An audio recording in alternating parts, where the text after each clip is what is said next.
Doctor साहब, जो आपने गीत लिखा है उसको अरविंद पांडे जी ने एक कैसेट के रूप में गाए हैं, उससे आप समाज को क्या संदेश देना चाहते हैं? मैं संदेश तो ये देना चाहता हूँ कि आज भोजपुरी भाषा, भोजपुरी समाज संक्रमण काल से गुजर रहा है। अभद्र शब्दावलियों, निर्लज्ज चित्रावलियों के माध्यम से फिल्में और आजकल के जो स्वतंत्र दर्शक बन रहे हैं, वो जो हमारे समाज को परोस रहे हैं या जो दूसरों को दिखला रहे हैं, वो इस भाषा और समाज के प्रति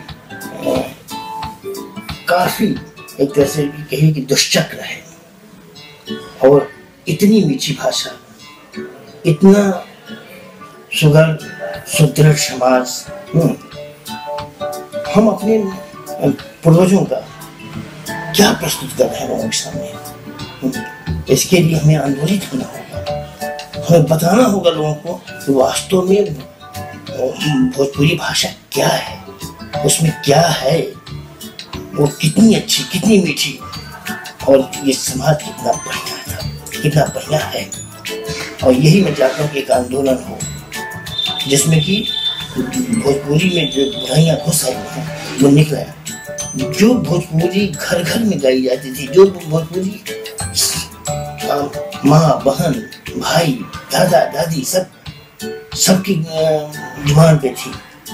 हर अवसर पे अलग अलग तरह से गीत गाए जाते थे, रोकने के गीत, चैता, फगुआ, तमाम चीजें, वो कहाँ है? उनका कौन सा यहाँ प्रस्तुत किया जा रहा है? मैं चाहता हूँ कि लोग असली भोजपुरी जो है, जो भोजपुरी शब्द है, उनको जिनको कि तोड़ा मरोड़ा नहीं गया है, तमाम भाषाओं के शब्दों को तोड़ मरोड़ के भोजपुरी कहता जाता है। भोजपुरी में है क्या, वो सब सही ढंग से जाने। फिर से भोजपुरी सबके ड्राइंग रूम में बजे, सबके कारों में बजे, सब लोग फिर से उसको उसी उत्साह और उल्लास से सुने। फिर से हमारे समाज की गीत, कहावतें, कथाएं किसी समाज की थाती होती है। उस समाज का बहुत कुछ उसके अंदर समाहित होता है और उसको सुन के फिर से जो है जीवन वापस आता है। यही मैं चाहता हूँ, इस तरह के आंदोलन के साथ सभी लोग जुटे।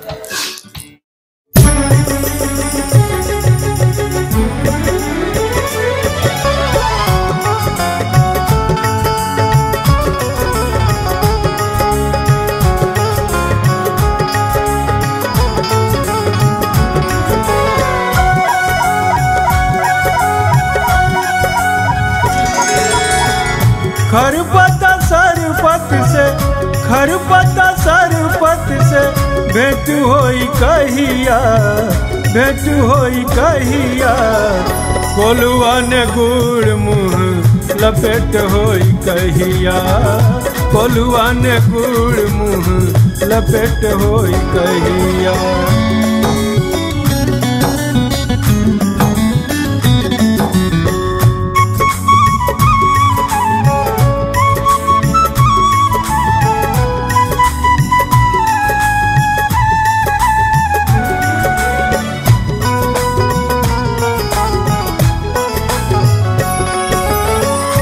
आजी और आ गई नानी बिला गई, नानी बिला गई।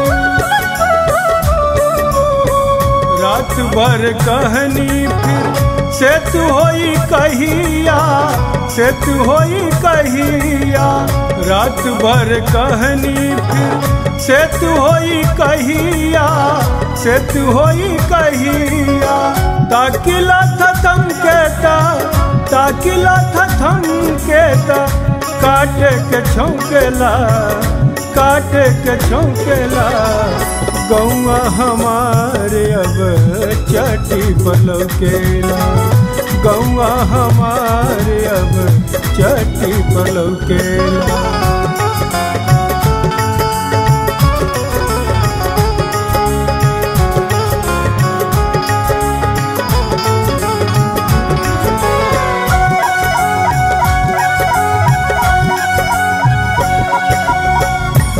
एक हिनके हीर रहल जोन्हरी के रोटी में, जोन्हरी के रोटी में।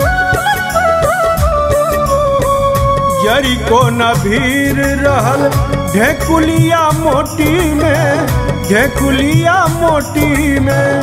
अखाड़ा कबड्डी बुढ़वन के साथ गईले, बुढ़वन के साथ गईले। कहीं गबरू जवान नहीं लौके लंगोटी में, लौके लंगोटी में। छोकरन के छाती अब, छोकरन के छाती अब भाथियस हौकेला, भाथियस हौकेला।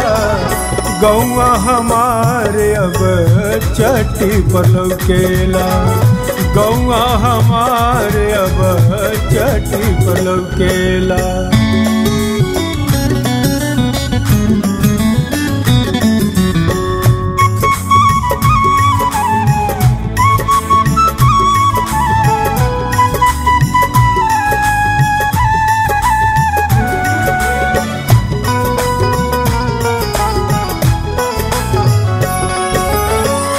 जन जन के राग रहल फगुआया चैती में, फगुआया चैती में।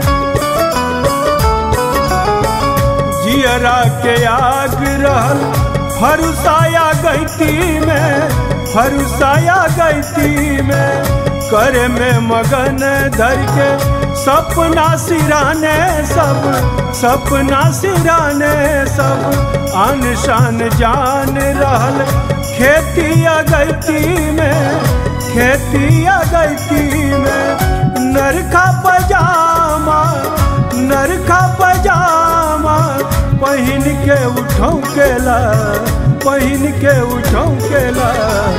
गौआ हमारे अब चट्टी पर लौकेला, गौआ हमारे अब चट्टी पर लौकेला।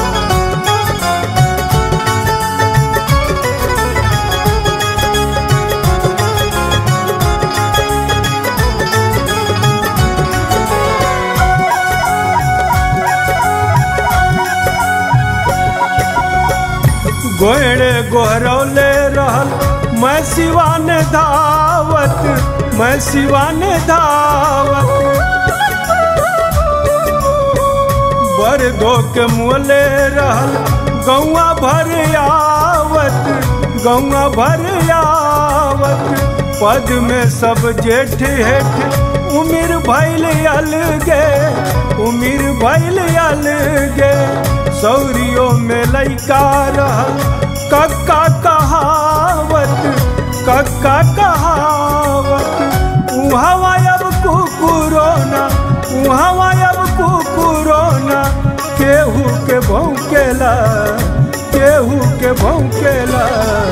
गौआ हमारे अब चट्टी पर लौकेला, गौआ हमारे अब चट्टी पर लौकेला।